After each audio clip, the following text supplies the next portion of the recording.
एक रिवायत है कि बरसों पहले किसी गांव में एक शख्स अपने खानदान समेत रहा करता था। वो बहुत बदजलन और बुरा इंसान था, हर वक्त शराब के नशे में धुत रहता था। गांव का कोई भी शख्स इसको पसंद नहीं करता था। वो शख्स मेहनत मजदूरी करके जो कुछ भी कमाता उसका ज्यादातर वो अपनी शराब पीने की आदत पर लगा देता। इसके साथ साथ उसके बीवी बच्चे भी मुफलिसी की जिंदगी गुजार रहे थे। वक्त गुजरता जा रहा था और उस आदमी के जिस्म में शराब खून की जगह ले रही थी। वो अपने खानदान के लिए जिस कदर मेहनत करता जा रहा था, उसी कदर उसकी सेहत खराब होती जा रही थी। जैसे कि इसको गांव वाले बिल्कुल पसंद नहीं करते थे, इसी वजह से उसे कोई भी अपने यहाँ मजदूरी का काम नहीं देता था। हमेशा ही इसे काम के लिए किसी दूसरे गांव की तरफ जाना पड़ता था। उसकी बीवी कुछ ना कुछ सिलाई वगैरह करके उसका हाथ बटाती थी, लेकिन अब वो बहुत ज्यादा बीमार रहने लगा और एक दिन ऐसा आया कि वो बेचारा मर गया। उसकी मैयत उसके आंगन में रखी गई थी। उस शख्स के बच्चे और उसकी बीवी उसके पास बैठे अपने आखिरी सहारे को हसरत भरी निगाहों से देख रहे थे। कुछ भी हो, बच्चों के लिए उनका बाप दुनिया का सबसे अहम शख्स होता है। लेकिन इससे भी बढ़कर तकलीफ देने वाली बात यह है कि गांव में हर घर को पता चल चुका था कि इस आदमी की मौत हो गई है, लेकिन कोई भी उसके घर नहीं आया उसकी शराब पीने की आदत की वजह से। गांव के लोग उससे नफरत करते थे, लिहाजा उसकी बीवी को ही अब आखिरी रस्म की जिम्मेदारी उठानी थी। वो नेक औरत अपने मासूम बच्चों को अपने बाप की मैयत के पास बिठाकर बाजार गई, उसके लिए कफन खरीदा और एक गुस्ल देने वाले शख्स को बुला लाई जो उसे गुस्ल दे सके। और गांव के कब्रिस्तान में जाकर उसने कब्र खोदने वाले शख्स से उसकी कब्र को तैयार करने के लिए भी कहा। उसके बाद वह घर वापस आ गई। बच्चे गम और परेशानी के आलम में मां से लिपटकर रोने लगे और एक बार फिर इनका घर रोने धोने की आवाजों से भर गया। इसके बाद मैयत को गुस्ल दिया गया, जबकि शाम ढलने को थी और मगरिब का वक्त करीब था। मगरिब की नमाज के बाद उसका जनाजा लेकर जाना था, लेकिन गांव का कोई भी आदमी उसका जनाजा उठाने के लिए नहीं आया।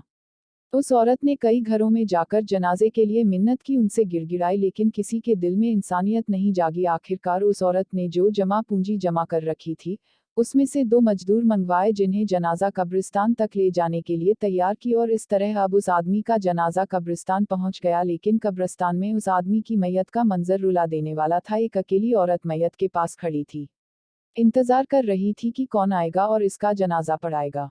रात का अंधेरा बढ़ता जा रहा था। कब्रिस्तान के करीब ही एक पहाड़ी थी, जिस पर एक बुजुर्ग रहा करते थे। वो अल्लाह के नेक बंदे और वली थे। गांव के सभी लोग उनसे नसीहत लिया करते थे और उन्हें अपना पीर और मुर्शिद मानते थे।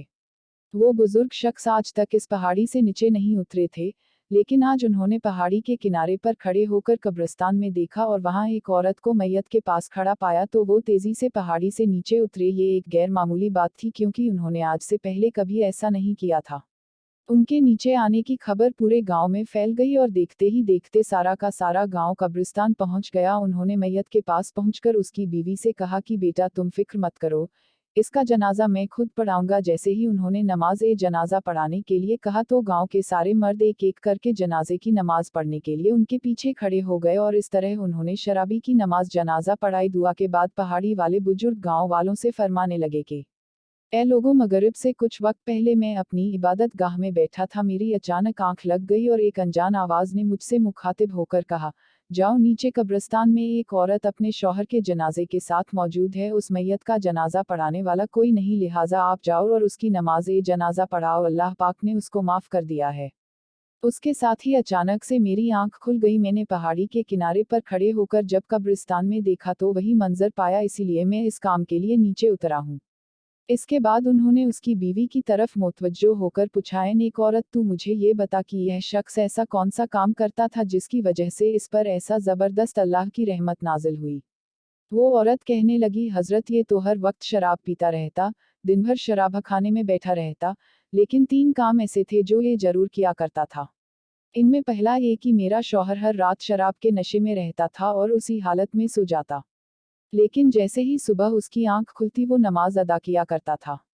उसकी दूसरी अच्छी बात यह थी कि उसने अपने बच्चों के साथ हमेशा 2 या 3 बच्चों की परवरिश की। हमारी 4 औलाद में से 2 बच्चे हमारे हैं, जबकि 2 बच्चे यतीम हैं। और तीसरी आदत ये थी कि जब भी इसका शराब का नशा उतर जाता तो वो रो रो कर अल्लाह तौला से माफ़ी मांगता। रात में जब भी इसका नशा उतरता तो ये गिड़गिड़ा कर अल्लाह पाक से दुआ करता कि ए अल्लाह, तू ही मेरा मालिक है, मेरा अपनी इस बुरी आदत पर काबू नहीं, मैं चाह कर भी इससे बच नहीं पा रहा हूँ।